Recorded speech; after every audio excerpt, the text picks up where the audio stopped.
সেদিন আমি বিউটি পার্লারে কাজ করতেছি, আমার জামাই আমারে ফোন দিছে, ফোন দিয়া কইলো, এ তুমি এটা কি ধইন্যা পাতা ভর্তা করছো, না আছে লবণ, না আছে মরিচ, না আছে পেঁয়াজ, ইয়া খাইতে কেমন লাগে?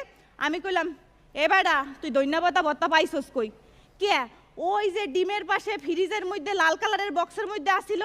আমি কইলাম, আরে ব্যাক কল বেটা, ওইটা ধইন্যা পাতা ভর্তা না, ওইটা মেহেন্দি বাড়া।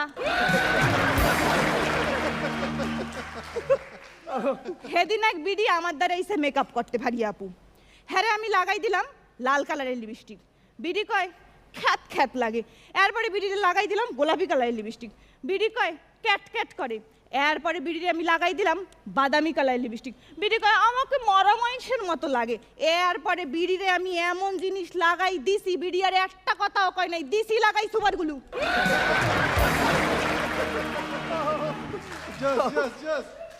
যদিও আমি বিউটিশিয়ান, কিন্তু যাওয়ার আগে তাও একটা হাসা কথা কই যাই, আগেরকার দিনে ছিল না এত মেকআপ, তাই ছিল না কোনো ব্রেকআপও।